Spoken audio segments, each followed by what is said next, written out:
The reputed landing of an alien spaceship near Moscow recently has once again stirred up the public debate about UFOs. Although the reports about 10-foot-tall aliens have been dismissed as nonsense by most people, there are many who would argue that UFO landings can and have occurred, not only in the USSR, but in the US and other countries. Have UFOs been given a fair shake by science, journalism, and the government?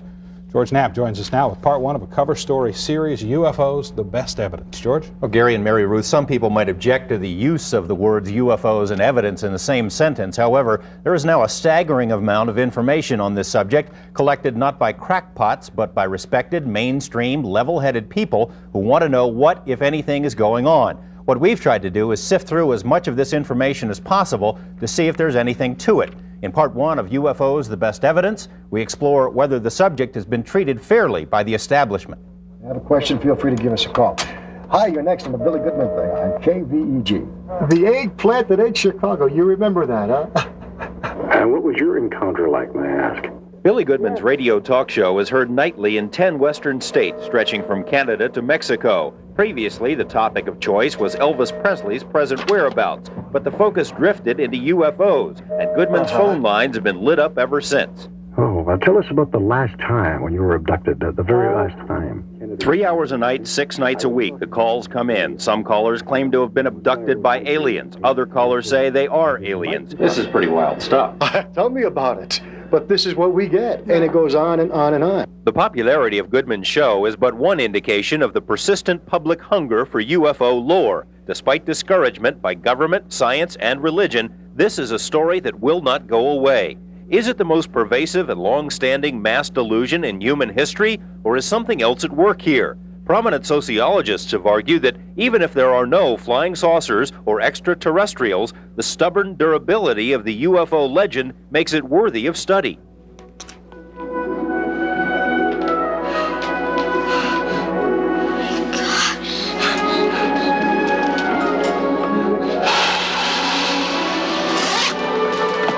E.T. phone home. The human fascination with extraterrestrials is reflected in our most popular films and in popular TV programs. E.T. books are often perched atop bestseller lists. UFO updates grace the pages of mass circulation magazines. There are UFO hotlines and E.T. newsletters. Flying saucers have invaded the comic strips. UFO researchers like John Lear play to packed houses at library lectures.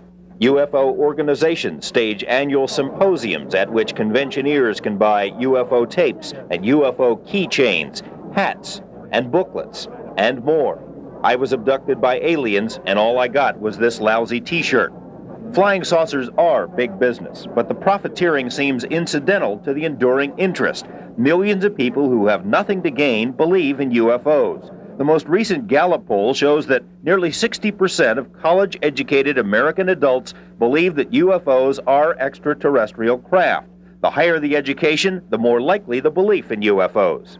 We have a society today which accepts the basic notion of space travel, of visits by different kinds of beings to other places. That's a big step in just one generation. But it's not merely a matter of blind faith. More than 20 million Americans say they've seen a UFO. 70,000 new sightings are reported each year.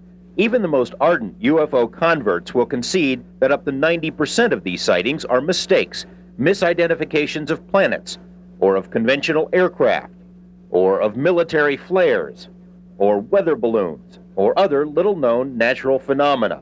While it's true that 9 out of every 10 sightings is probably wrong, it's also true that only 1 in 10 sightings is ever reported at all. In general, these sightings are made by normal, well-balanced people who have nothing to gain and much to lose by stepping forward.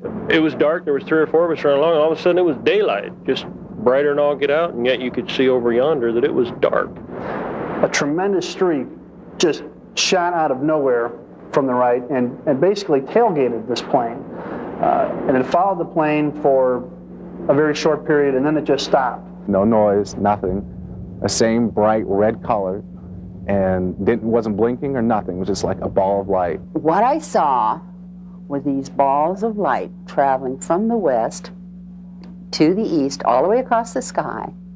and there was lights all around it, the same color as the ship, and it was rotating.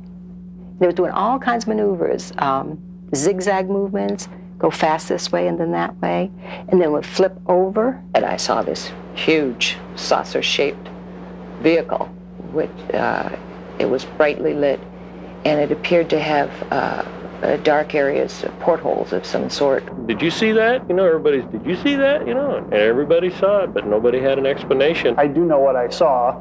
It wasn't a plane. It wasn't a plane. It wasn't a helicopter. It wasn't a weather balloon. It wasn't a weather balloon. It wasn't a satellite.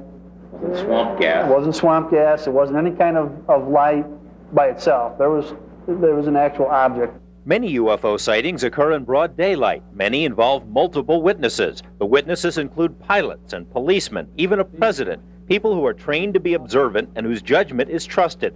The sightings date back to the dawn of recorded history in every country and every culture.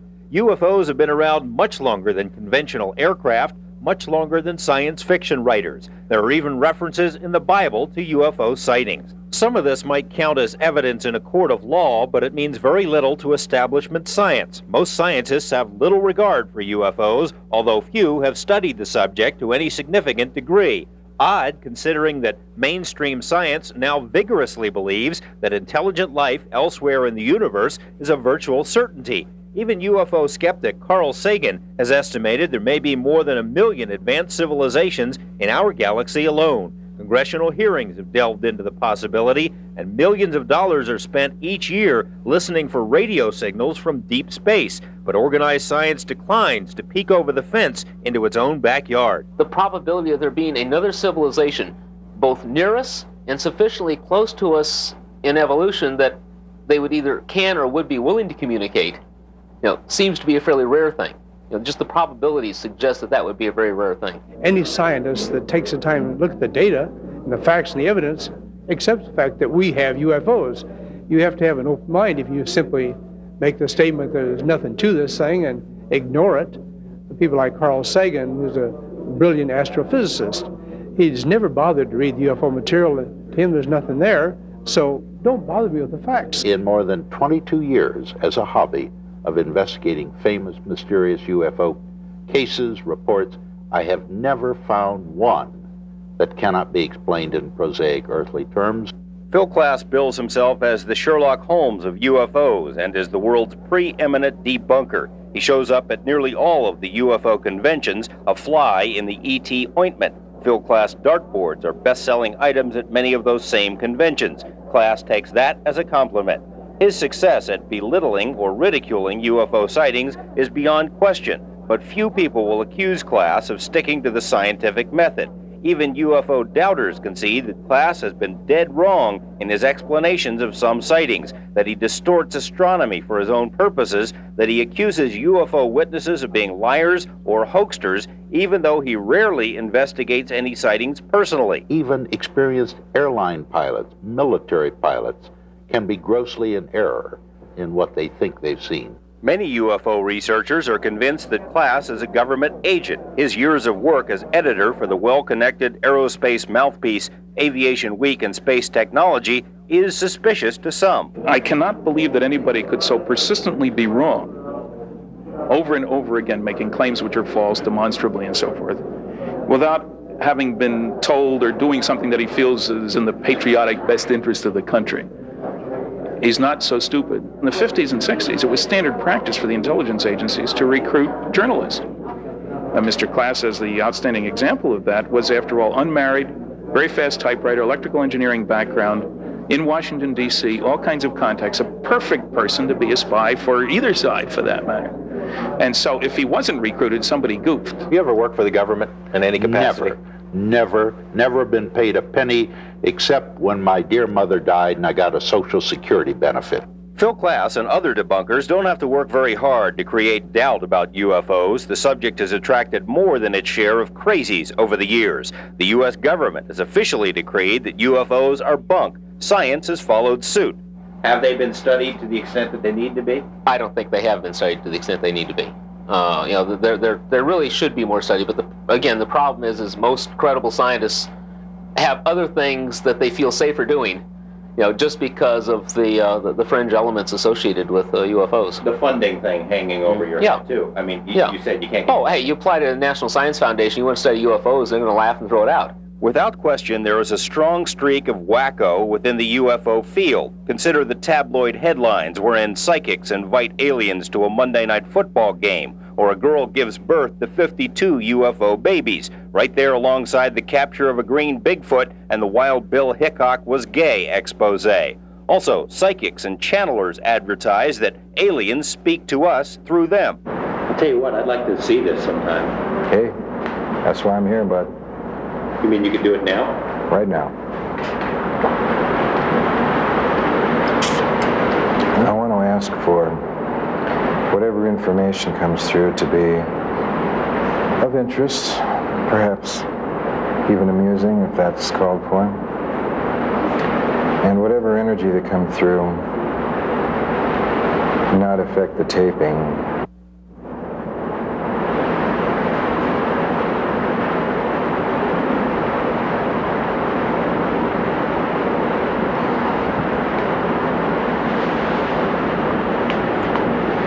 All right, who speaking?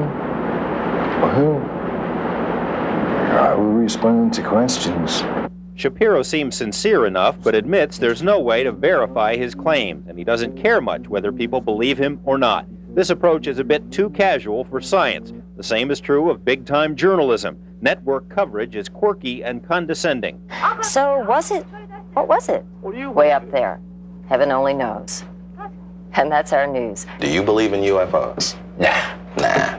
An official Soviet government news agency has reported that a UFO landed recently near Moscow, complete with 10-foot-tall aliens from space. The reporter said his source was a group of children, and a scientist said, don't believe everything you read in TASS. It's something that people just don't want to deal with, the press doesn't want to deal with, and people aren't going to listen to something unless Dan Rather or any of your big press people are going to tell them about it. And they're just too spooked. The Air Force has made an art form of ridiculing people who have talked about this thing. This seeming reluctance by journalism, science, government, and religion to fully explore the possibility of extraterrestrial visits has left the job in the hands of untrained, underfunded private organizations and individuals. Invariably, such private efforts attract people whose minds are already made up and whose approach is far from professional or scientific. Ufology has made important strides in recent years, but when you consider that contact with an alien civilization would surely rank as one of the most significant events in human history, it would seem that a more organized type of study might be warranted. If we know anything about science, it is this: the truth is always changing. What is science fiction today is science tomorrow. For instance, back in the 1800s, the scientific establishment scoffed at persistent reports from peasants and farmers and other country folk about rocks that fell from the sky. It took more than 100 years for the French Academy of Sciences to finally concede that meteorites were real. And just one generation ago, most scientists would have argued that life beyond the Earth is impossible. That is no longer the dominant viewpoint. In the days ahead, we will take you inside the government's own files to examine previously secret studies of the UFO phenomenon. We'll also try to find out if there is any connection between UFOs and the mutilations of cattle and other animals taking place across the West. We will explore what impact an alien landing might have on religion and other social institutions, and we will reveal the identity of this man who says the government has already established contact with aliens and is testing alien technology right here in Nevada. Now, George, you said that UFO groups have made improvements. Is ufology a real science now? Well, they call it ufology, but even they will concede it's not really a science. It is making strides. If you take MUFON, for example, the Mutual UFO Network, they restrict their membership only to people who are invited, so you weed out some of the crackpots. Their membership has doubled in the last 2 years. They have 75 PhDs who serve not only as members but consultants. You know, there have been college courses taught on UFOs now on several campuses, and 8 PhDs have been written on the subject. So it's not a science, but it's moving in that direction. A lot of people aren't going to believe it until they see absolute proof. What would be proof? Well, we'll be talking about through the course of the week, but I mean, if eyewitnesses millions of eyewitnesses count as proof in other kinds of proceedings. You got photos, you got movie footage, you got video, you've got all kinds of physical manifestations, radiation, landing sites, things of that nature. You know, it's the totality is what you really have to look at, and of course we'll be taking a look at what constitutes proof through the course of the next several days. Okay, George. Sounds great. Forward Thanks. part 2. Thank you, George. The term flying saucer was first coined back in 1947. Businessman Kenneth Arnold, who made the first major UFO sighting of the post-war era, told reporters that the UFOs he saw near Tacoma floated across the sky like a saucer skipping across the water. The name stuck. There have been thousands of sightings since then, according to some. There have also been UFO crashes with the evidence supposedly hidden by the government. George Knapp checks out some of those claims tonight in part 2 of our series, UFOs, the best evidence. George? Mary Ruth and Gary, we mentioned last night that there is a large body of information about UFOs. How much of this constitutes evidence is another matter altogether. In some cases, it does appear that various government officials have withheld information about UFOs from the public. In other cases, the waters have been muddied by the UFO researchers themselves. Tonight, we examine 2 of the most controversial incidents. Billy Meier is a one-armed Swiss farmer with a 6th grade education, an unlikely choice to pull off the world's most sophisticated UFO hoax. Since 1975, Meier says, he's been in contact with cosmonauts from the Pleiades star cluster. Meier isn't the first to claim extraterrestrial visitations, but he is the first to document contact in such stunning detail, with more than 800 photographs of strange aircraft. Not the fuzzy, phony UFO photos the world is accustomed to, but clear daylight pictures of multiple flying discs and identifiable reference points in the foreground and background. The Meier photographs were the best we'd ever seen in 40 years of record keeping. In fact, the quote we kept getting is, "They're too good to be true." Lee Elder says he wanted his face hidden because of some ongoing security work. He also says he was coaxed into investigating the Meier case by retired Air Force Colonel Wendell Stevens. Elder, Stevens, and others spent 5 years chasing after Billy Meier's beam ships. The evidence included the photos, of course, but also film footage and sound recordings. More than 40 eyewitnesses who substantiated Meier's claims, small pieces of strange metal, and reputed landing sites with the same swirling impressions that 10 years later would be associated with UFOs in England and other countries. Instead of turning to UFO researchers, Elders and Stevens went to independent experts for their analysis. An IBM chemist concluded the strange metal was produced in a cold fusion process, a technology that only now is in its infancy on Earth.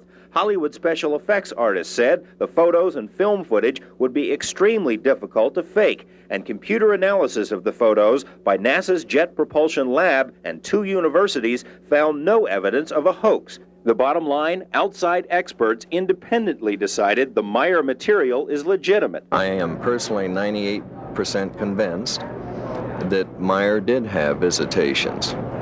2% I reserve because it didn't happen to me. However, the UFO community, angry at being excluded from the investigation, declared Meier a hoax. Unsubstantiated stories were circulated that the Meier photos were of models suspended from a fishing pole. Number 1, what's his motive? It's not ego, it's not money. Number 2, how could he do it on the resources he had, $500 equivalent, Swiss francs per month?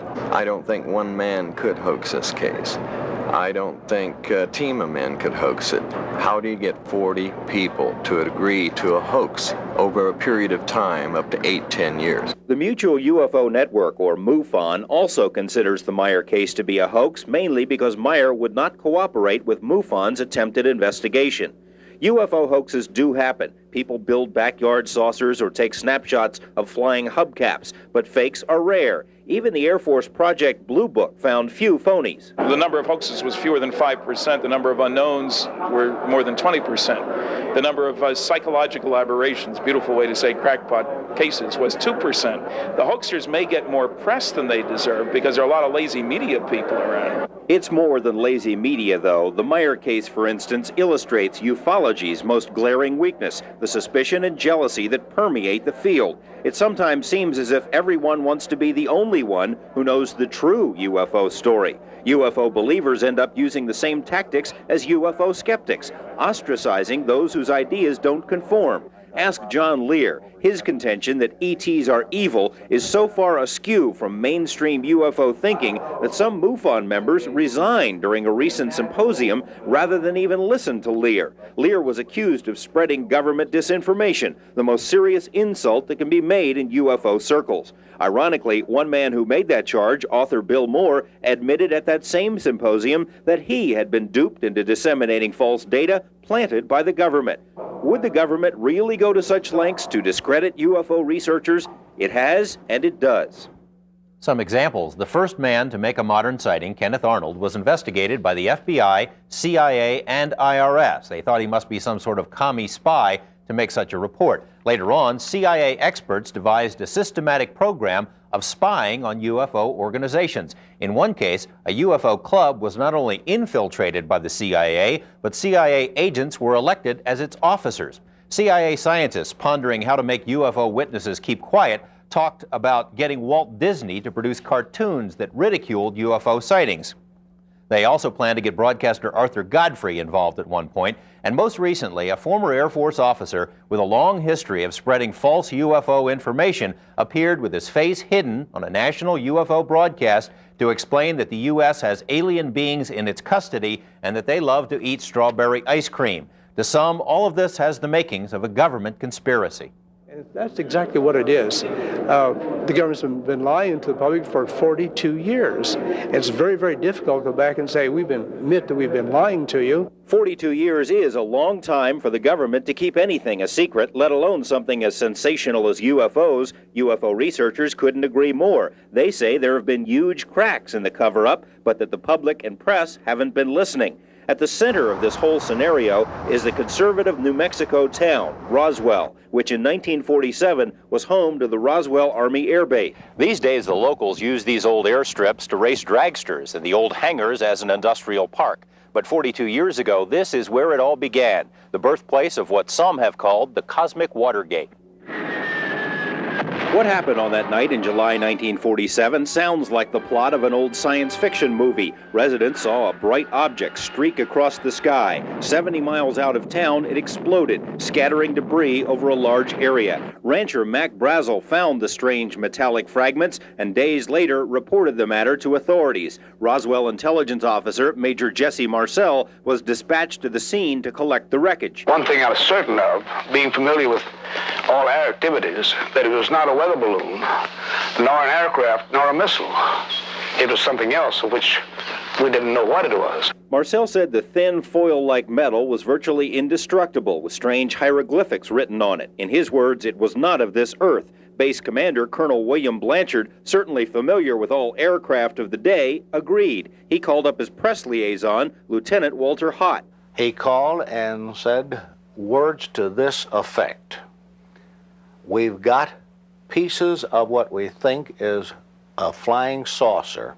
Hott wrote and released a story that was immediately picked up by newspapers and wire services, spurring phone calls from all over the world. Major Marcel was told to load the wreckage into a B-29 and fly it to Wright Field in Ohio. He landed first at 8th Air Force Headquarters in Fort Worth, where General Roger Ramey took control of the debris, ordered Marcel and others to keep quiet, and issued another news release saying the debris was actually from a crashed weather balloon. As he and Marcel posed for reporters with debris from a balloon, the real wreckage, according to witnesses, was flown under armed guard to Ohio. The newsmen saw very little of that material, a very small portion of it. And none of the important things, like these members that had these hieroglyphics or markings on. And when the general came in, he told me not to say anything, that he would handle it. The story held for 30 years until Stan Friedman and his colleagues started digging. They found more than 100 witnesses with first or second-hand knowledge of the Roswell incident. They also believe that the debris was from an alien spacecraft that crashed miles beyond the Brazel Ranch. Numerous witnesses say they saw the crashed disc, the bodies of dead aliens inside, but the military seized the evidence and swore them to secrecy. Walter Hott says flat out the story of the weather balloon was a cover-up. So does Bob Shirkey. Shirkey was the officer who ordered up the B-29 that transported the strange debris. He saw the wreckage and thinks if it really was from a weather balloon, it wouldn't have been flown to Ohio in such a hurry. Shirky also has knowledge of the alien bodies. The information is from a close friend who ran the town funeral parlor in the 40s. It has never been made public until now. Did you see the sketches in the paper of the humanoids or the bodies? And I said, yes. He says, well, I can tell you that's what they look like. Says our funeral parlor supplied the caskets for the Air Force to use because we had the contract. And they came in and took all the baby-sized or youth-sized caskets we had.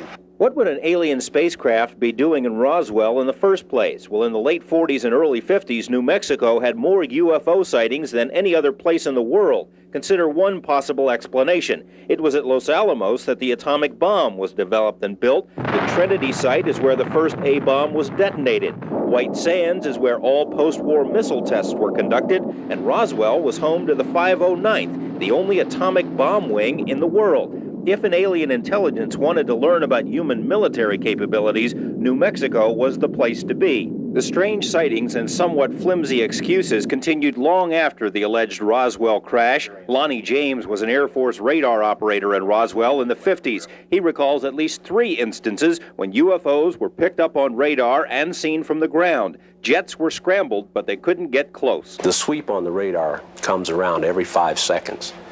The rate of speed was so great, we could not, it disappeared off the radar before we could get check the speed on them. How fast is that?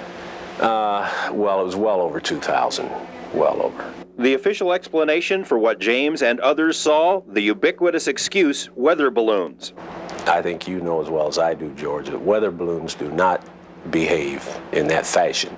Of course, UFO buffs smell a cover-up. But what about the level-headed people of Roswell? Do they believe that a flying saucer crashed outside their town? I don't know percentage-wise what the difference would be, but I think after the recent exposure, I think that really a lot of people believe it.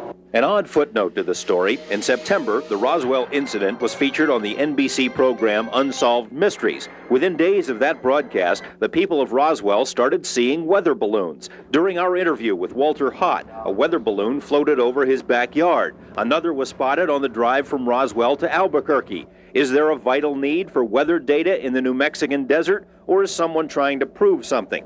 Former U.S. Senator Barry Goldwater thinks there's something fishy about the whole story. As chairman of the Senate Intelligence Committee and an Air Force general, Goldwater had a top-secret security clearance. During a visit to Wright-Patterson Air Base in Ohio, he asked to view the hangar where the Roswell wreckage and other UFO information were reportedly stored. Permission was denied. Goldwater later wrote that he was told the matter was classified above top secret. He was also told to never ask again. What does the government know that it isn't telling us? Tomorrow, we'll delve into the government's own files to find out if the cover-up is real and ongoing. And later, we'll reveal the identity of this man who says the government is flying alien craft in the Nevada desert. It's not only a crime against the American people, it's a crime against the scientific community. Speculation about some long-standing government cover-up is tough for many people to swallow. Tomorrow, as we mentioned, we'll look at files obtained through the Freedom of Information Act to see if there's a real basis for the cover-up allegations. Back to the first part of the story, Billy Meyer, the one-armed farmer. What happened to him? He's still alive, living on his farm in Switzerland, but we understand from Lee Elders that things have changed considerably for him, that he's real despondent these days, and these visits from the Pleiadian cosmonauts, if they ever happened, have stopped. What do UFO critics say about the Roswell incident? Well, Phil Klass, for example, of course, who buys none of this stuff, he basically says that all of the witnesses involved are lying. Either they're lying or they're hoaxsters. Of course, it's also been proven that of the over 100 people with first or second-hand degree knowledge of the Roswell incident, not one has been interviewed by Phil Klass. Interesting. Thank you, George. See you tomorrow night. UFO researchers have long suspected that a government cover-up has prevented the public from knowing the full story about visitors from other planets. In 1973, for instance, the director of the FBI denied that his agency had ever investigated UFOs. In 1976, the agency released more than 1,100 pages of UFO information that it had collected over many years. What forced the disclosure? It was the Freedom of Information Act. Tonight, in part 3 of our series, UFOs, the Best Evidence, George Knapp reports on other secrets that have been pried out of the government. UFO skeptics often ask, if there are aliens visiting Earth, why don't they announce themselves by flying over the White House? The answer is, UFOs did fly over the White House twice. It happened in July 1952. As the New York Times reported, 7 eerie glowing objects were spotted by pilots in the air and people on the ground. 12 different radar operators tracked the UFOs at speeds of up to 7,000 miles per hour. A week later, the objects were back again. When jets were scrambled, the lights either disappeared or zoomed away. The Air Force explained that what everyone had seen was a temperature inversion. To a man, the radar operators disagreed, but the official explanation is the one that stuck. Government explanations of UFOs are often just plain wrong. In 1965, thousands of people from Canada to Mexico watched a formation of UFOs maneuver in the skies. The Air Force said it was the constellation Orion, even though at the time Orion could only be seen from the other side of the planet. A UFO landing at White Sands Missile Base was said to be a sighting of the planet Venus, to which one UFO buff responded, "It was unforgettable the night Venus landed on the gypsum flats of New Mexico." The standing joke in UFO circles is that for every 200 UFO sightings, the Air Force can explain away 201. The possibility that our government might withhold or distort information about UFOs might seem far-fetched until you read the mountains of evidence compiled from the government's own files, evidence that strongly suggests a cover-up. The U.S. military first started seeing UFOs in World War II. Pilots called them Foo fighters. We thought they were a German secret weapon. The Germans thought they were ours. An explosion of civilian sightings in 1947 caught the military by surprise. Secret investigations were begun. A joint study by the FBI and Army concluded the flying saucer situation is not all imaginary. Something is really flying around. That report was kept secret until 1976. Yes, there was a degree of secrecy. In certain cases, there might be sightings on radar, and we didn't want the Russians to know we had a radar here or a radar there. Class is correct, but only to a point, because most of the early UFO sightings were by eyewitnesses, not radar. In New Mexico, for instance, over a 2-year period, dozens of people reported seeing green fireballs over sensitive military installations. But when radar and cameras were dispatched to those installations, the fireballs mysteriously shifted someplace else. A 1949 study by scientists at Los Alamos Lab stated the fireballs deserve serious consideration. Come on, we gotta get out. Wait, let him go. They'll never believe me. You fools, you're in danger! Can't you see? They're after you!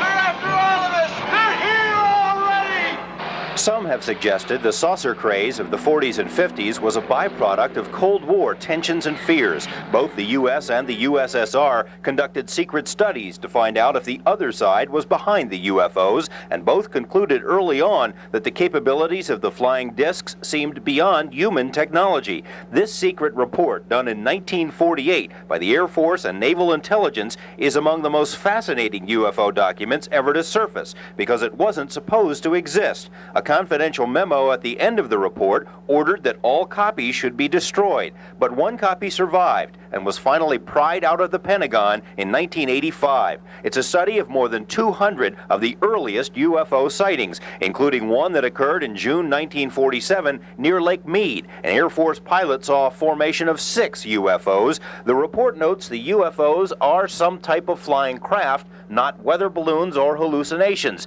that sighting reports were made by experienced personnel, and that the origin of flying saucers is not ascertainable. The overall effort to study saucers was called Project Sign, with headquarters at Wright Field in Ohio. In 1949, Sign personnel wrote a top-secret report concluding UFOs were extraterrestrial craft. When the report made it to the desk of Chief of Staff General Hoyt Vandenberg, though, he rejected it and ordered all copies burned. This rejection from the top was, in the view of many, the death knell for objective study of UFOs. A few weeks later, Project Sign produced another final report saying its findings were inconclusive. That report was accepted, and soon after, Project Sign became Project Grudge. Grudge evaluated reports on the premise that UFOs could not exist. According to a later report by the Library of Congress, it was the job of Grudge to explain them all. Despite this slant, 23% of Grudge cases remained a mystery. Grudge staffers decided these cases were psychologically motivated. The first official declaration that people who see UFOs UFOs are crazy. The government established an intensive program of ridicule against anyone who said they saw flying saucers, and fear of ridicule was the foundation on which the cover-up was placed. Nobody likes to be ridiculed. The sightings continued nonetheless. In 1952, there were more sightings than the 5 previous years combined, including the Washington, D.C. incidents. Yet another study was launched, Project Blue Book. Blue Book today is notorious in UFO circles as a whitewash. There is considerable evidence the project was far from objective. The man appointed to head Blue Book, Captain Edward Rappelt, says he was told in the very beginning that the powers that be are anti-flying saucer. To stay in favor, it behooves one to follow suit. Rappelt later resigned from the military and wrote a book about what he says was the Blue Book cover-up and the reality of flying saucers. The continued increase in UFO sightings was a source of concern to the CIA, and a new strategy was born, debunking. A group of CIA-connected scientists was assembled in secret to evaluate UFOs. The so-called Robertson panel spent all of 12 hours in a roundtable discussion about a handful of UFO cases. The panel concluded that UFOs are not a threat to national security, but that continued reporting of UFOs is a threat. The recommendation? The government should take immediate steps to strip UFOs of their aura of mystery through a program of public education. The final report even used the term debunking. The debunking included spying on UFO witnesses and the infiltration of UFO organizations by the CIA and FBI. The Air Force tried to insinuate that saucers were earthly inventions by leaking information about an unwieldy craft called the Avro Disc. A two-seater, ready soon, may be the car or chopper of the future. Help wanted, a crew of little green men. The strategy included the silencing of military personnel through intimidation. Bill Cooper served in both the Air Force and the Navy and says he and 3 other sailors witnessed a UFO off the coast of Hawaii. When we arrived back in port, we were debriefed by Office of Naval Intelligence officer who basically the gist of the debriefing was is you didn't see anything and you're not going to talk about anything, and if you do, you're going to be in deep trouble. A similar order was issued to hundreds of airmen at a base in Alaska who watched 2 UFOs play cat and mouse with Air Force jets. One witness, who asked to remain anonymous, recalls the order that was issued. A gag order, in essence, that what you thought you saw and heard on the previous day to this directive you did not see and you did not hear. And it did not happen. Even retired military personnel have felt the squeeze. If you were of my vintage and you were retired from the military and someone said you open your mouth and that's the end of your retirement pay, you think not only once, you think quite a few times. For 3 decades, the military has publicly scoffed at UFOs, but it's been another matter behind the scenes. A secret order issued to Air Force base commanders in 1960 stated UFOs should be treated as, quote, serious business, directly related to national security. Public pressure spurred Congress to hold hearings about UFOs in the mid-60s, and the Air Force decided enough is enough. It commissioned what was to be the ultimate UFO study, conducted by Edward Condon of the University of Colorado. Condon was a respected scientist, but was hardly impartial about UFOs. Before the study even began, he said in a speech that the government should get out of the UFO business. There's nothing to it. He later wrote the authors of UFO books should be horsewhipped. There is even evidence that the study's conclusions were written before the project even began. To the surprise of few, the committee declared that further study of UFOs would be a waste of time. The Air Force used this as its reason to finally end Project Blue Book. None of the evidence that I have examined would indicate any proof at all that we are being visited by extraterrestrials. We have not been hiding anything. The investigations have been made public. Call up an Air Force base today to report a UFO and you'll be told the military no longer collects such information. It all ended with Blue Book. Government documents contradict these statements. A 1969 order by Air Force General C.H. Bolander reveals that UFO reports which could affect national security are not part of the Blue Book system and should continue to be handled through standard Air Force procedure. UFO researchers have long suspected that Blue Book was merely for public consumption, that another secret UFO program existed to handle the most sensitive cases. The Bolander memo may verify these suspicions. There are other indications that the policy continues. Kirtland Air Force Base in Albuquerque has been the site of numerous UFO incidents, including 4 separate incidents in August 1980. Security police reported UFO landings in and around nuclear weapons storage areas. Base radar equipment was knocked out during the landings. A secret Air Force report about the incident states the Air Force is no longer publicly active in UFO research, but still has an interest in all UFO sightings over Air Force installations. The document also reveals that several other government agencies actively investigate legitimate sightings through covert cover. Does this mean CIA? The CIA responds to UFO requests in this fashion. There is no CIA program to actively collect information on UFOs, nor has there been one since the 1950s. This statement flies in the face of numerous reports squeezed out of the agency by Freedom of Information lawsuits. A series of internal memos dated 1976 make repeated references to UFO research, UFO studies, CIA UFO experts, and agency personnel who are monitoring the UFO phenomenon. The reluctance to admit an interest in UFOs dates back at least to 1952. An internal letter from CIA's weapons chief states it is strongly urged that no indication of CIA interest reach the press or public in light of their alarmist tendencies. Officially, CIA and other government agencies say their lack of interest is because UFOs pose no threat to national security. Yet UFOs have made alarming intrusions at our most sensitive military bases. As the Washington Post reported, UFOs visited 5 separate nuclear missile launch sites near the Canadian border during a 2-week period in 1975, one right after the other. In at least one case, the UFOs tampered with the launch codes of ICBM missiles. Fighter planes were unable to catch the UFOs, which makes the government explanation that these were mystery helicopters seem specious. Mystery helicopters that can outrace F-16s visiting nuclear missile bases? If this isn't national security, what is? Oddly, the government has used the national security excuse to withhold UFO data. Stan Friedman and others fought all the way to the Supreme Court to get UFO documents from the National Security Agency. All they got was a summary of the documents. Here it is, legal affidavit, NSA, and so forth.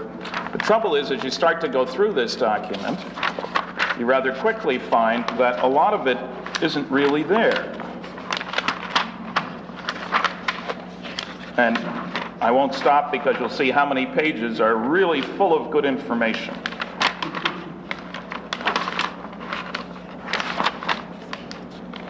To make a long story short, approximately 75% of this document isn't there. It's the biggest secret in the history of mankind, and the government is not going to let this out. Who's not going to let it out? Is there a secret government within the government? And what, if anything, do UFOs have to do with the mutilation of cattle in Nevada and elsewhere? More on these topics tomorrow. George Knapp, Eyewitness News 8. Tomorrow night, George continues a look at the UFOs and the debate about their existence. Part 4 focuses on numerous encounters between UFOs and American astronauts. One of the most persistent stories surrounding the UFO phenomenon is that UFOs have made a practice of following American space missions. Several astronauts have been quoted about the deep space encounters, but there has been no official confirmation of such contact. Tonight, in Part 4 of UFOs, The Best Evidence, George Knapp looks at NASA policies regarding ETs. He'll also find out if there is a connection between UFOs and the mutilation of thousands of animals. We should warn you that some of the photos you're about to see are graphic. In March 1989, the crew of the Space Shuttle Discovery may have discovered something unexpected. A ham radio operator claims to have picked up the voice of Discovery pilot Colonel John Blaha speaking on a secret NASA channel. This is Discovery. We still have the alien spacecraft under observance. Is this really the voice of Blaha claiming to have an alien spacecraft under observance? Listen to the recording again, then listen to Blaha during a later transmission. Houston, this is Discovery. We still have the alien spacecraft under observance. It's a shame we can't be here all the time with a permanent manned space station. We ought to get in that direction. NASA says it is not the voice of Blaha. However, UFOs have reportedly dogged the U.S. space program since the very beginning. UFO researchers claim that NASA's own logs show that virtually all of the early Gemini and Apollo missions encountered UFOs. NASA has explained most of these sightings as space debris or solar flares, but some of its own astronauts have disagreed. UFO sightings have been reported by James Lovell, James McDivitt, Wally Schirra, Deke Slayton, Gordon Cooper, and others. Cooper went so far as to write a letter in 1978 to a United Nations panel on UFOs, saying that he and others had seen UFOs, but that astronauts are very reluctant to discuss the topic. He also stated these are extraterrestrial vehicles visiting this planet from other planets. Cooper has since recanted his statements, but won't say why. Attempts were made to contact Cooper and the other astronauts, but no responses were received. NASA's official policy states that it is not engaged in any UFO research, nor is any other government agency. Still, it's interesting to note that NASA has, since 1977, been the government's only official mouthpiece for UFO information. It's also true that NASA has extensive written policies governing encounters with extraterrestrial life forms, and agency documents contain suggested procedures that should be followed in the event that contact is made with an ET civilization.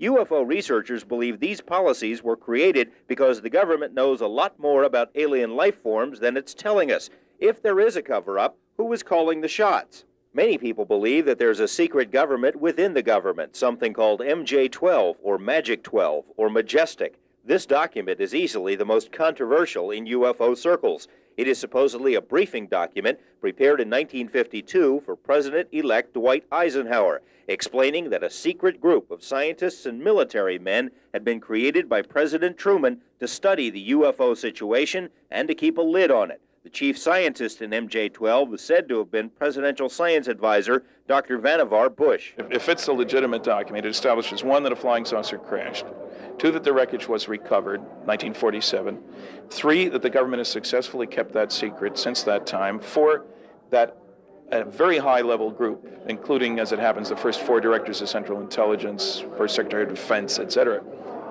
was set up, established to deal with that. Friedman was given a $16,000 grant by a UFO group to research the legitimacy of the MJ-12 document. He has since found other government memos that refer to MJ-12, as well as additional supporting material. However, arguments about the legitimacy of the briefing document have raged in UFO circles for years. Arguments about such minutiae as typewriter brands, date placements, and phraseology. I've tried to deal with every argument, and there are dozens that have been made by the noisy negativists. All kinds of format and style, and they wouldn't have done this, that, or the other thing.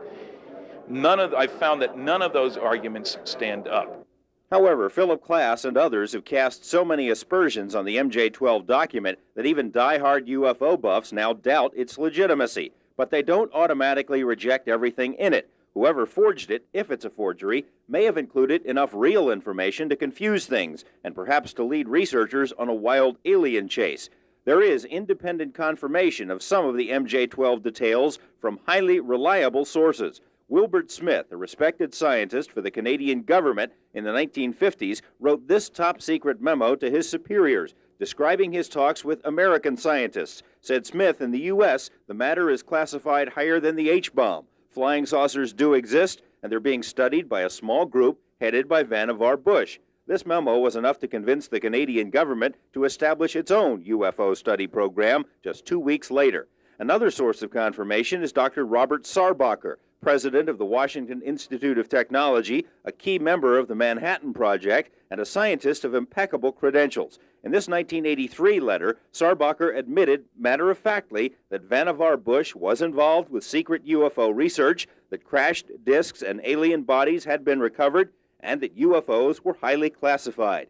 Even UFO skeptics have had difficulty giving Sarbacher the brush off.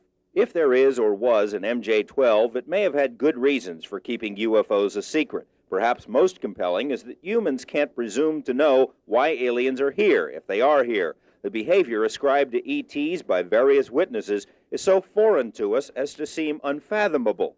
One of the weirdest activities attributed to aliens is the bizarre mutilation of animals. Scattered stories of carved-up livestock and strange lights in the sky date back to the 1890s in the U.S., but it wasn't until the early 1970s that a pattern began to emerge. A mutilation explosion rocked Midwestern, then Western states. Then, as now, the main targets were cows, although horses, deer, pigs, goats, and other animals have received similar treatment. Today, nearly 15,000 mutilation reports have been received.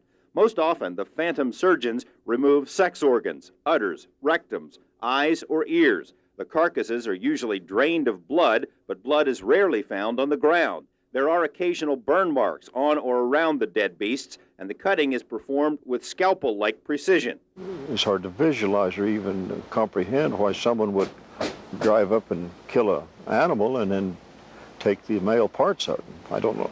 It's beyond me to, it's beyond me to understand it. Former State Senator Floyd Lamb has lost 2 prize bulls to the mystery mutilations. Like many ranchers, he's self-reliant and didn't bother to file police reports. His Lincoln County ranch sits adjacent to the Nevada test site, so he's seen his share of odd things over the years, but he hasn't got a clue about who is carving up cattle. I don't know what, I don't understand that. Some kook. Lamb has several neighbors who've also lost cattle. Most of those weren't reported either. In all of Lincoln County, we could find only 6 official mutilation reports dating back to 1975. But many people we talked to had heard of others. Oh yes, there was several. I'd hesitate to give a figure, but several. This is Jane Bradshaw's ranch. She's filed 2 reports of mutilated cows in 8 years. One of the mutilations occurred just yards away from her house. No one heard or saw anything, and as is normal, there were no tracks found. Still, Bradshaw and her children surmised that devil worshippers with poison dart guns were responsible. You don't just walk up to a big healthy animal like this and tell it to lay down. You know, you've got to do something to it. And it wasn't shot. It wasn't stabbed. I mean, it wasn't killed in any way. So it'd have to have been some kind of a dart or sleeping thing to make it fall. Roving bands of shadowy Satan worshippers are frequently mentioned as possible culprits in the mutilations. Some researchers insist there just aren't enough devil worshippers out there, especially in rural areas, to commit such widespread mayhem. Former Lincoln County Sheriff Larry Wilkinson personally investigated 3 mutilation cases. He dismisses the notion of knife-wielding Beelzebubs because of the sophistication involved. The cuts that were made up the legs and the inside of the legs and up the belly. Looked like you could have taken a zipper and zipped the cow right back together again. They were 1/8 serrated cuts were made on the cow. We cut down into the animal and found out that the ball joint was gone, completely gone, off just that one shoulder, and just a perfectly flat cut inside. No bone chips, nothing that you would get from a meat saw where you're leaving pieces of bone part or anything like that. It was cut, I don't know how. Some government researchers have blamed predators for some mutilations, but the likelihood of a mountain lion making an incision like a cookie cutter seems remote, and coyotes have never fared well against living, breathing cows. The Bradshaw family insists that neither predators nor any other animal was responsible because not even maggots would come near the carcasses. Several weeks later, I think the coyotes finally did touch the animal's head, try eating on its head, but they wouldn't touch the body, which is odd because they're scavengers and they'll eat anything. Documentary filmmaker Linda Howe refers to the mutilations as an alien harvest. Howe has followed up on hundreds of cases and says whatever cut open these cattle didn't use a knife or pinking shears. Pathologists have told Howe that the cuts went between rather than through the animal's microscopic cells. A laser capable of doing such work would approximate the size of an office desk, hard to cart out into an open pasture. Howe's investigations have found an unusually high correlation between mutilations and UFO sightings. In some cases, the strange lights in the sky are soon followed by mystery helicopters, leading some to speculate that the UFO mutilators are being monitored themselves by someone with a lot of helicopters. The lack of blood or tracks, the sophistication of the cuts, occasional tripod-like indentations found near the bodies. To Howe and others, this all adds up to UFOs. I've never counted UFOs out, and I still don't to this day. I've seen some weird things over this mountain at night. That's towards the test site. What do they do? Well, I just remember some kind of a bright light going up and coming down. Whitley Strieber, who's written 2 best-selling books about alien abductions of humans, doesn't think the mutilations of cows are so weird. It could be that if they are visitors from another planet, they use the cattle for the same reason we do. And it's true that the things that are done to the cattle are quite horrible, but if you think the visitors are the only ones doing horrible things to cattle, I recommend that you visit a slaughterhouse. But is it food or some other use the UFOs have for cows? Scientists have only recently discovered a remarkable similarity between the chromosomes of cattle and of people. The possibility of some genetic experiment associated with this strange harvest is enough to make one shudder. The proximity of the Lincoln County incidents to the Nevada test site and the ultra-secret Area 51 is also of interest to some. There's a long-standing suspicion that Area 51 is an alien haven, a place where UFOs drift through the night sky. The stories recently prompted radio host Billy Goodman to organize a field trip to the outskirts of 51. Nearly 100 people unfolded their lawn chairs, unfurled their American flags, and sat back to await E.T. What we need is a real strong, positive attitude. When you get yourself in position, zero in on your area and try to make something come your way. They don't get clouds in the summertime out here. They don't get much rain out here. This is a classic mothership appearance. But those expecting a mothership were somewhat disappointed. On this night, there were several false sightings, car lights, stars, and other explainable objects. And it all took place under the watchful eye of Lincoln County deputies. Well, I came up here to try and see if I could see some UFOs, basically. But I've driven further on for a lot crazier things. Straight up! Straight up! It's moving. Look how fast it's going. I knew. My ears rang when it came over. Despite the ringing ears, no flying saucers were seen while our camera was present, but the faithful say they saw unexplainable lights later that night. These days, Area 51, adjacent to Groom Lake, has become a nightly desert hangout for UFO believers. Is it a modern folk legend, or is something really going on here? Tomorrow, a scientist who says he worked on flying saucers. George Knapp, Eyewitness News 8. I guess we'll get more on that tomorrow. UFOs have long been associated with kooks and crackpots, and in many cases the association is right on the money. Some people get into the field to cash in. There are others who use UFOs for political reasons. George Knapp joins us now with Part 5 of UFOs, the best evidence. Gary and Mary Ruth, the flim-flammery has been part of the UFO picture almost from the beginning. Con men have used the subject for their own ends many times. Lately, though, there's a new twist. Some UFO believers are using the ET phenomena as a means of whipping up public hysteria. They wrap themselves in the American flag, mix in a little old-time religion, and laugh all the way to the bank. As we'll see in tonight's report, some scientists believe there is a real body of data concerning UFOs. The question is, how will that data be used? There are people who must have, people in Washington and elsewhere, must have a building full of data that I think the scientific community should have. Data that comes from radar, from sensors on Earth, from sensors in the ocean, and from sensors in space. Those sensors have been deployed for other reasons, for reconnaissance, for intelligence, for guidance, for communications, and so on. Those sensors are all over the place. And they must pick up the UFO phenomenon, because we know the energy constraints and the boundaries of the UFO phenomenon. It has to trigger those sensors. We know it does. So somebody has all that data. Jacques Vallée is something of an anomaly, a solid scientist who thinks UFOs deserve to be studied. Vallée was a real-life model for the French scientist character in the film Close Encounters of the Third Kind. His books were among the first in the field to express concern that intelligence agencies might be spying on UFO groups. He was also among the first to notice that some of those who were preaching the UFO gospel were pursuing their own political agendas, using flying saucers to attract attention to other causes. One explanation is that it's simply, there are people in society who have extreme beliefs of one kind or another, and that they gravitate towards extreme beliefs about UFOs and aliens and bases in, on Earth and so on, just as well as in politics. They gravitate to extreme beliefs. Today's ET extremists out-tabloid the tabloids. These aliens aren't merely here to rape our women or steal our frogs. They want it all. It's just that instead of the Illuminati, the Trilateralists, the Bilderbergers, the Rothschilds, the world bankers, and on and on and on, being in a plot to take over the planet and enslave the world and make a fortune in the process. Now it's the aliens who are overseeing the whole process, and they're doing it. The most vocal of today's cosmic doomsayers is Bill Cooper, a former Navy petty officer who says he read and copied top-secret military documents which outline an incredibly complex plot involving international bankers, industrialists, politicians, drug cartels, the CIA, and of course the aliens. Cooper's first televised unveiling of this grand conspiracy came in a 1989 appearance with John Lear on the talk program On the Record. We are in possession of alien technology, which we have actually, in effect, traded human lives and property for.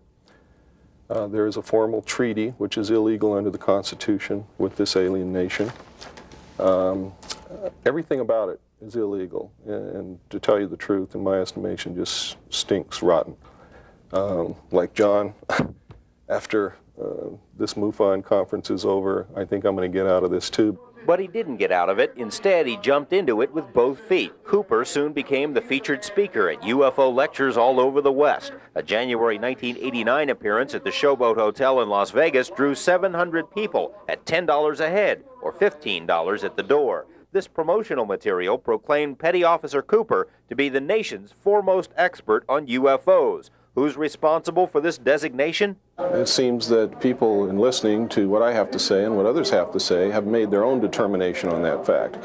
Never, at any point, have I ever made such a statement. As the audiences grew, so did the story. Cooper's thesis, titled The Secret Government, grew from a modest 5 pages in January 1989 to a much heftier 28 pages by May of 1989. In the earlier version, Cooper pledged that this was it. There would be no additions or corrections. He swore, part of the statement, I swear that this information is true, all true.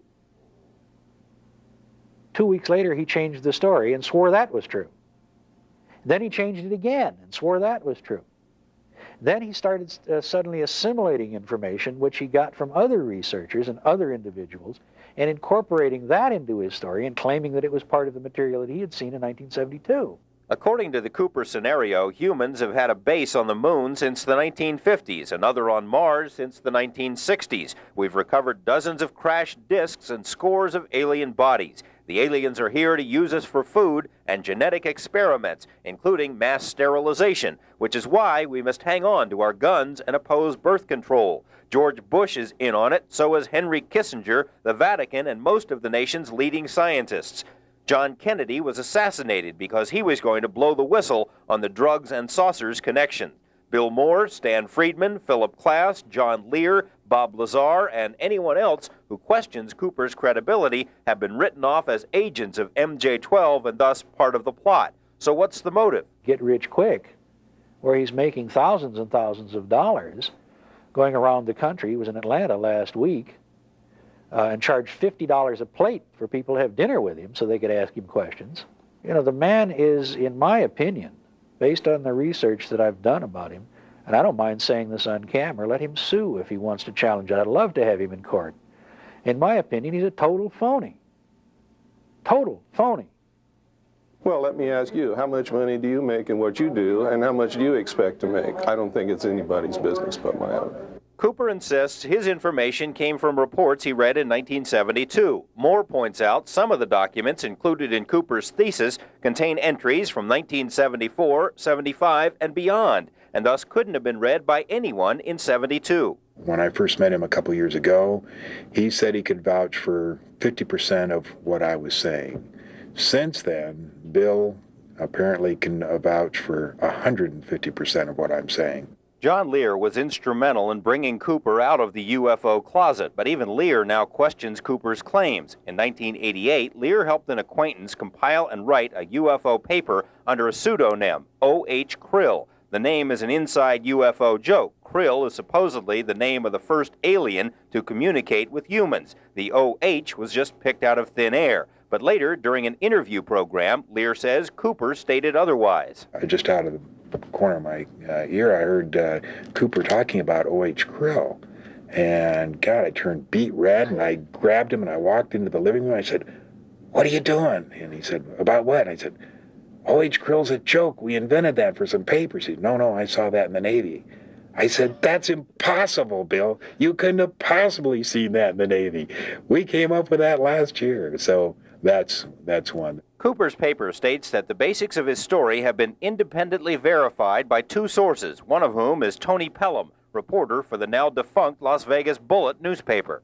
I personally believe that Bill Cooper is a complete fraud and that he's read a lot of UFO books, and he took advantage of charging $10 and $15 a person to give some lectures, which a lot of people will pay to listen to. Pelham says he found bits and pieces of Cooper's background that checked out, but there was no confirmation of the big stuff. For instance, Cooper's copy of the 1972 documents. Now, Cooper explained to me that his set of documents he had stored while he was living in California in a garage storage area behind his home. And he said a mysterious fire destroyed them. And as a reporter at the time, I said, well, fine, just simply give me the location and the date, the address, and I'll verify with the fire department that a fire took. And he became angry and said, no, I don't want to get anybody else. And I said, well, how could this hurt anyone for me to verify the date and place of a fire? Cooper insists his stories are true. Those who disagree, he says, are dupes of the secret government. Former associates like John Lear, who dare to question Cooper's material, receive unsettling messages on their answering machines. Yeah, John, this is Bill Cooper. You know, I really don't know how to express my anger, but I'll tell you right now, I told you a long time ago, anybody that attacks me is going to get crucified. And mister, I've always been very, very kind to you, and you know it. But my patience has run out. I hope you have a good flight. Call this a prediction, but it probably won't be all that long until Eyewitness News is accused of being part of the secret government conspiracy as well because of this report. The tragedy in things like this is that well-meaning people who are genuinely curious about the topic are misled and frightened, and any hope that the topic might be given of more serious consideration is tossed right out the window. As Bill Moore put it, it plays right into the hands of those who really don't want the subject to be treated fairly. How does one tell the difference between somebody who's really for real and somebody who isn't? Really boils down to common sense. I mean, there really isn't that much in this field that's known for sure, so when you run into somebody who has a whole bunch of stuff that is treated as the absolute truth or presented in that fashion, you have to be wary. The same might be true, though, for those who say absolutely no way that there's anything to UFOs.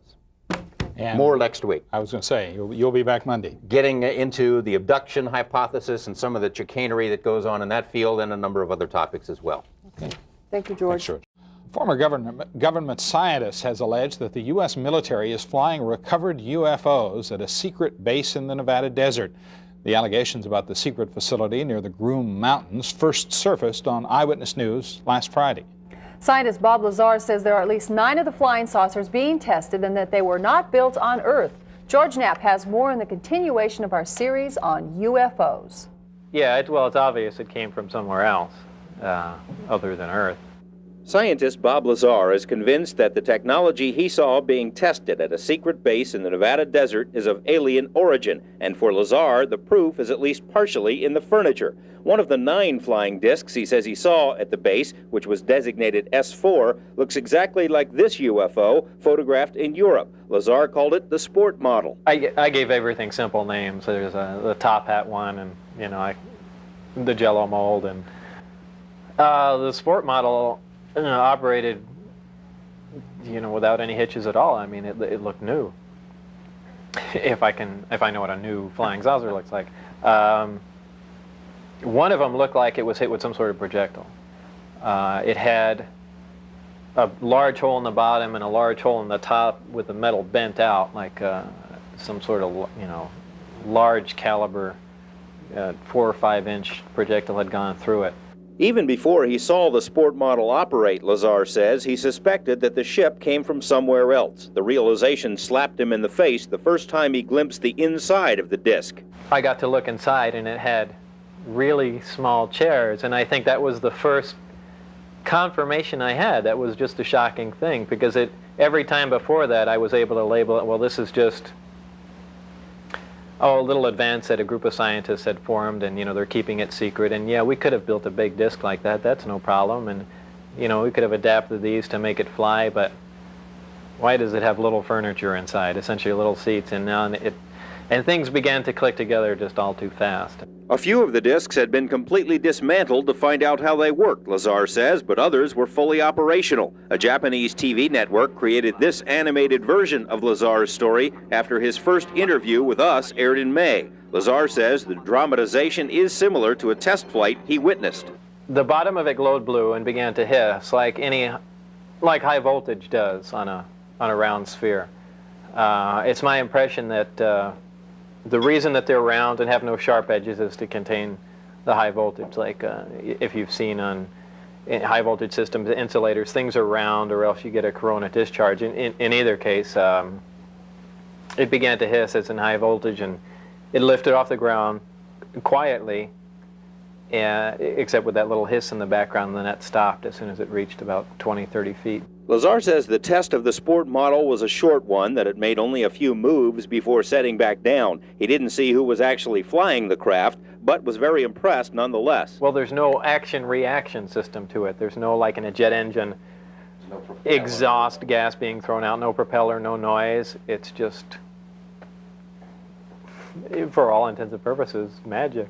To Lazar's knowledge, the flying discs are not being used for, say, any flights to Jupiter. He says excessive caution and intense secrecy contributed to the plodding pace of the program and were a main source of his disenchantment. It's just unfair, outright, not to put it in the hands of the overall scientific community. There are people that are much more capable of dealing with this information, and by this time would have gotten a lot further along than this select small group of people working out in the middle of the desert. They don't even have the facilities really to completely analyze what they're dealing with. Well, he was being quiet, and if he kept me abreast of anything, he kept me abreast of the security checks. They'd randomly drop by his house. They threatened his wife. They threatened his wife's life.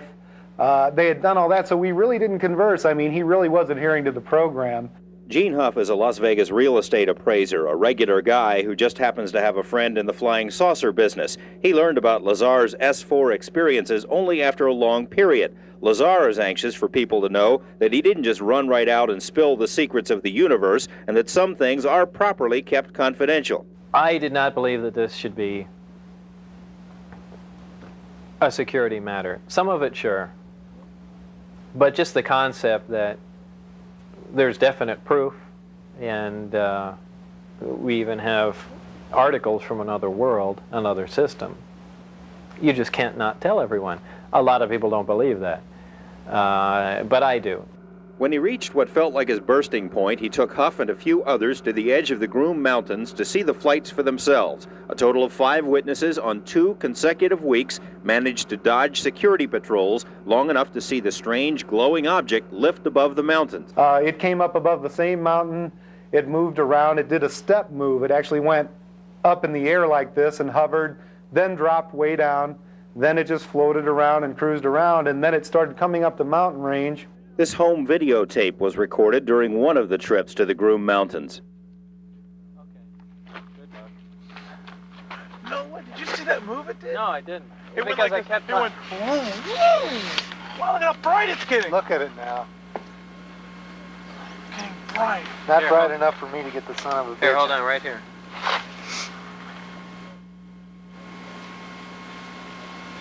Are you there? No.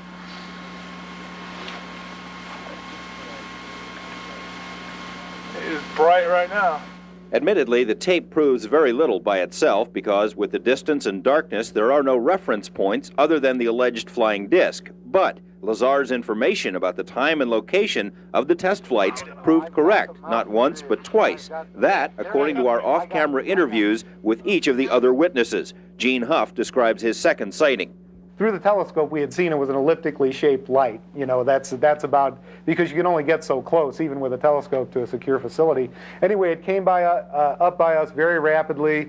It glowed and glowed brighter like a sun, and we almost got the feeling it was going to explode. It glowed so bright, and we backed up behind the car. Then it went down. It glowed back up a little bit, and very softly glided back over back where the mountains where it came up, hovered for a while, and then just sat down, just like you see in the movies. Bob Lazar isn't the only person to claim inside knowledge of the flying discs at the test site. He's just the only person to say so publicly. We have communicated with several people who say they know of the saucer program. A technician in a highly sensitive position told us it is, quote, common knowledge among those with high security clearances that recovered alien discs are stored at the Nevada test site. A Las Vegas professional who once served in the military and was stationed at the test site says he saw a flying disc land outside the boundaries of Area 51, that it was quickly surrounded by security personnel, and that he was taken away and debriefed for several hours. A man who once worked at Groom Lake as a technician, at our request, wrote this letter explaining how he inadvertently walked into the wrong hangar and saw what appeared to be a large metallic disc under a tarp. It was being examined by men in lab coats. And an airman who worked at Nellis at a radar installation says he and his fellow servicemen watched over a period of 5 nights unusual objects flying over the Groom Mountains. He says the radar images indicate the object zoomed into range at speeds of 7,000 miles per hour and then would stop on a dime, and that nothing we have is capable of doing that. The airman says that when word of his sighting got out, he was ordered to turn off his radar sensors for that area and told to keep quiet about the matter because it did not happen. None of this means that the military is actually flying alien spacecraft in the Nevada desert. It could all perhaps be explained to some other secret program. Lazar insists that's not the case. We put the matter to the U.S. Navy, which, according to Lazar, is running the saucer show. 4 different naval offices were contacted. All denied having any information in their files. The Naval Research Lab said it conducted a thorough search but found zip. Naval Intelligence said much the same thing, adding it is not required to create a file where one doesn't exist. A side note, we also requested files on a UFO sighting over Tremonton, Utah in 1952. The Navy spent more than 1,000 hours studying film of that sighting, a fact that's been noted in several publications. But for purposes of our request, the Navy couldn't find those files either. The group that runs this project, whether it really is the Navy or they just say that, apparently these people have executive power. They don't report to anyone. Tomorrow, more troubling allegations about the military potential of alien technology. George Knapp, Eyewitness News 8. Astronomer and UFO skeptic Carl Sagan once remarked that we cannot discount the possibility that alien evangelists are wandering the universe, looking for souls to save. Sagan does not believe that aliens have visited Earth yet, but a lot of other people do. A confirmed contact with them would certainly change the way we all look at the world, and it might even affect our religious beliefs. Tonight, in the continuation of our series on UFOs, George Knapp talks with religious leaders and also looks at the possibility that aliens have been abducting humans. Tongues were certainly flapping when these strange Christmas lights first appeared as decorations at a Las Vegas home. The odd combination of a star and swastika raised the specter of Christmas Nazis or Noel skinheads. Paulette and George Ficou laugh at such interpretations. The symbol in the Christmas lights is the same one they wear around their necks. They say it's an interplanetary symbol of goodwill, a beacon to our space brethren to come on down. What's the basic message here? The basic is we was created in laboratory by the extraterrestrial. The Ficous belong to what's called the Raelian movement, named for its prophet Rael, a former French journalist who says he was told by ETs to spread the gospel. The Raelians, now 30,000 strong worldwide, believe that space beings created humans through genetic experimentation. They firmly believe that Jesus, Moses, and Buddha were, like Rael, ET emissaries, but they don't think their faith must necessarily clash with mainstream religions. But like Rael say, if you are really good Catholic, good people, you believe, in God, in Jesus, but the way you are, and you feel good in your body, that's the more important. And that's it, don't change. Raelians aren't the first to see the parallels between religion and the UFO experience. The Bible is filled with events that, if taken literally, can just as easily be interpreted as encounters with aliens as with angels. The prophet Ezekiel reported seeing a bright fiery cloud in the sky from which 4 creatures emerged and wheels the color of burnished brass. Zechariah says he lifted his eyes and saw a flying roll, 10 by 20 cubits. A pillar of fire led the Jews out of Egypt and hovered over the Red Sea when it parted. A bright star followed Mary and Joseph, and Jesus was lifted into a cloud and carried away, according to his disciples. The original Hebrew word for God, Elohim, can be literally translated as those who came from the sky. In the book of Genesis, God is quoted as saying, "Let us make man in our image." Similar writings from other religions are also subject to interpretation. Hindu scriptures refer to a self-propelled celestial car with many windows and a melodious sound, a blazing missile of smokeless fire. Brigham Young of the Mormon faith wrote that mankind is the offspring of parents brought here from another planet. Theologists and even anthropologists say they've found considerable evidence in ancient writings supporting the idea that E.T. and God are one and the same. That what we're really dealing with is the fact that we're genetically engineered 300,000 years ago as a species.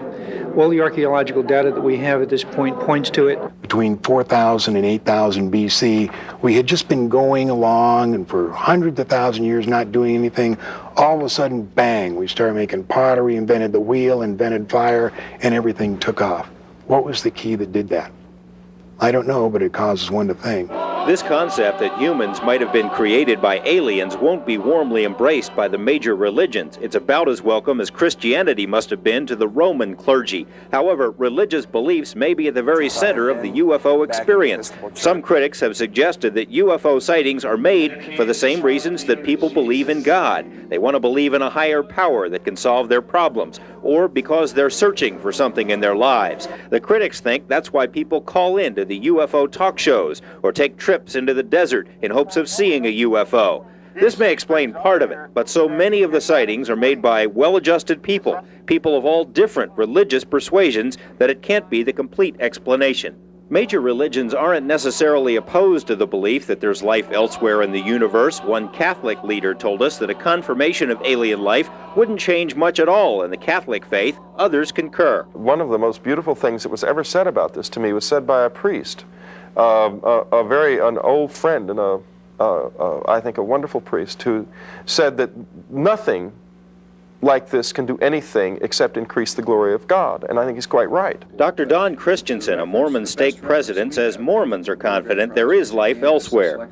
Well, basically, we believe that God, through the Savior Jesus Christ, created this earth and peopled it, that we're sons and daughters of God, and that other similar earths have and maybe will be created. Christensen says actual contact with alien life wouldn't change Mormon beliefs at all, but he doesn't buy the concept that UFOs and angels are the same. No, I think the only thing I would point out is I think what people refer to as UFOs and what we talk about as angels or heavenly visitations are two separate things. The Jewish faith also seems to have little trouble accepting the concept of life elsewhere. However, UFO true believers think despite this liberal view, religions will have to make adjustments because aliens aren't just out there.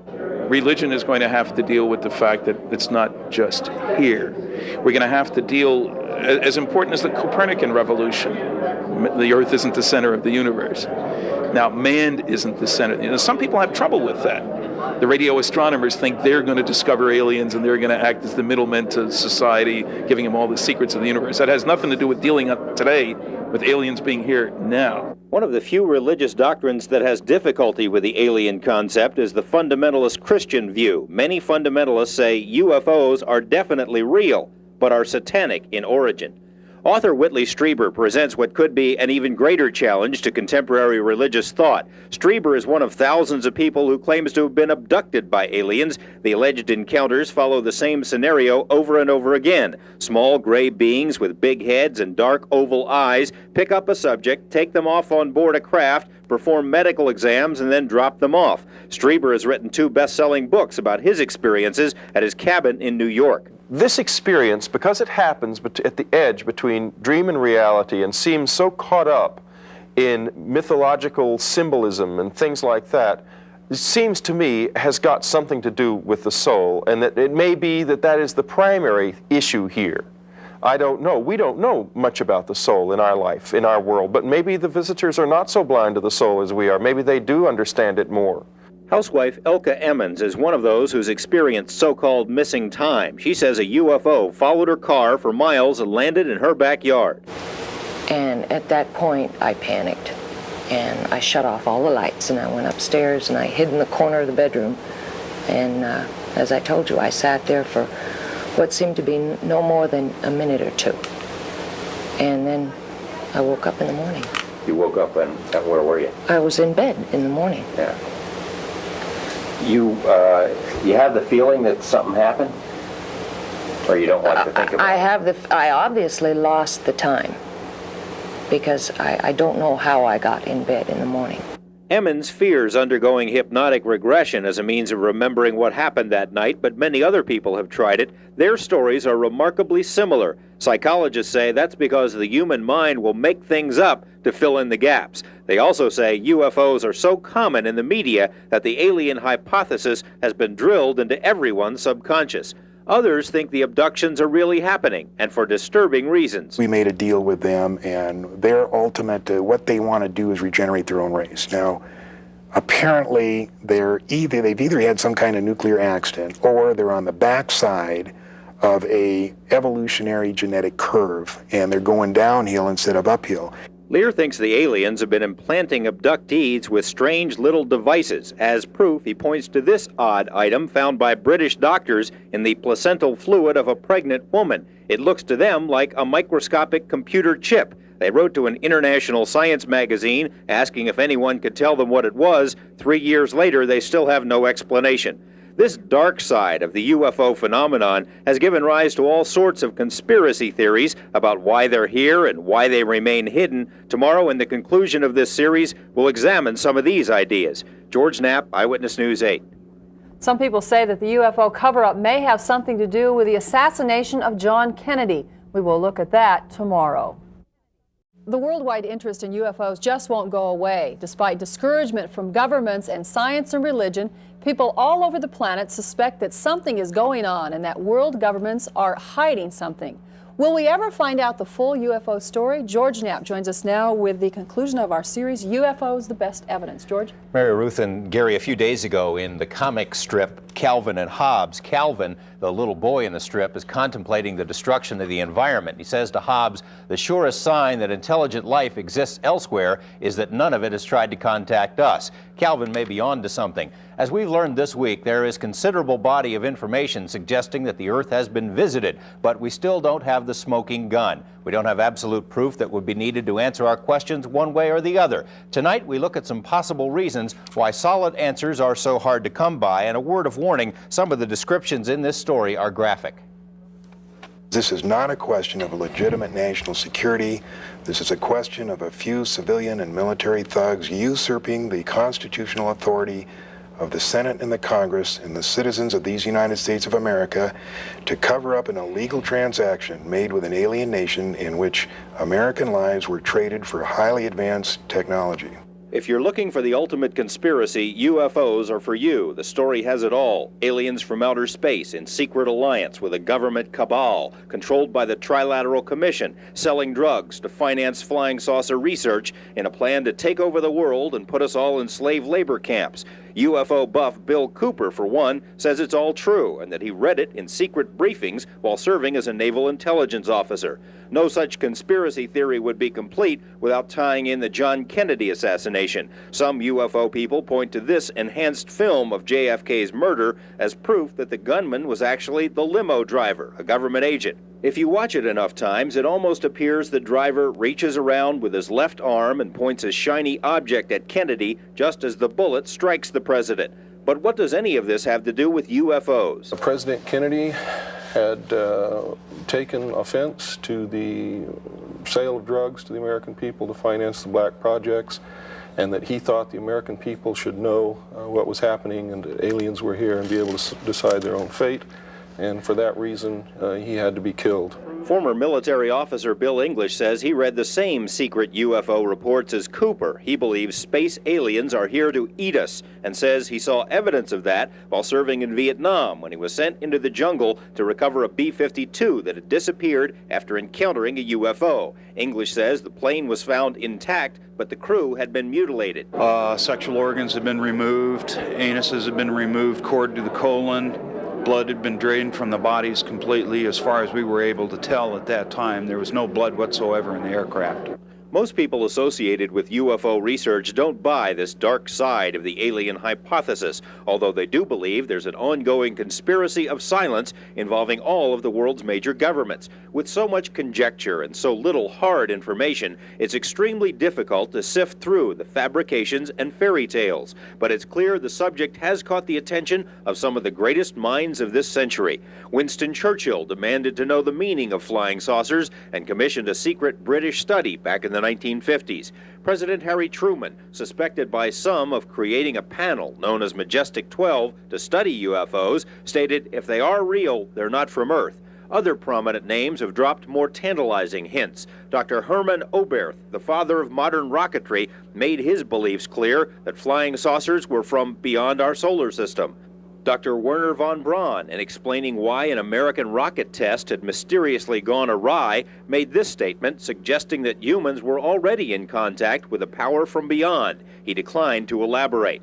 General Douglas MacArthur was more specific, boldly predicting that the Earth would one day have to unite to defend itself against aliens.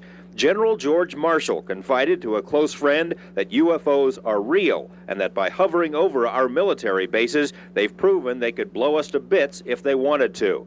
Future President Gerald Ford said in the mid-1960s the American people should be enlightened on the subject of UFOs. So why hasn't this happened?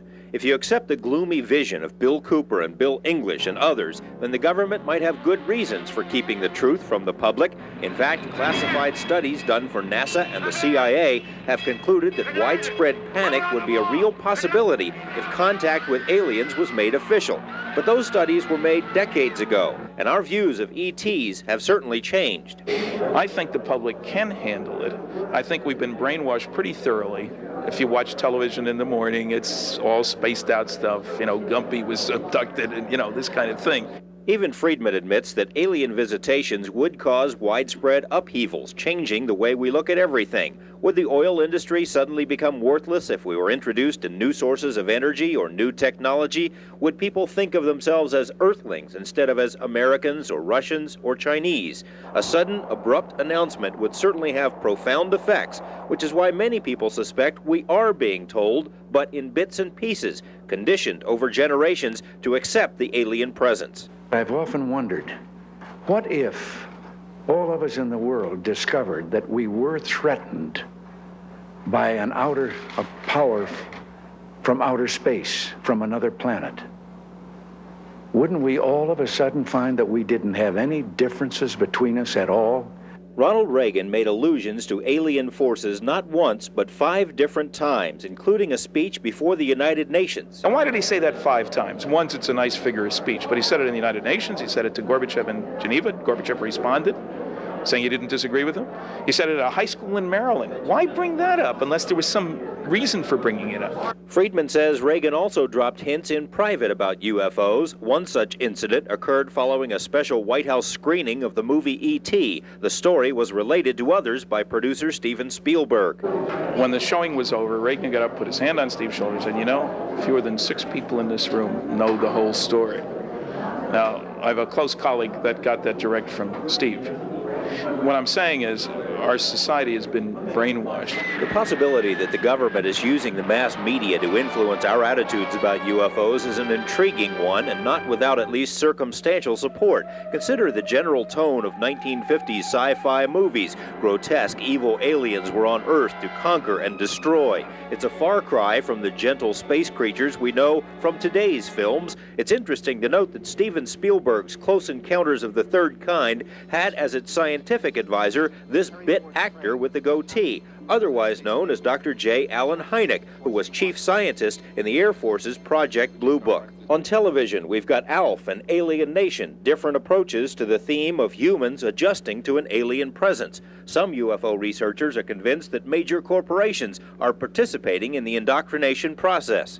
Even in the print media, you see this sort of thing constantly. This is a corporate advertisement by Amoco Oil that runs in Phil Klass's favorite magazine, Aviation Week and Space Technology.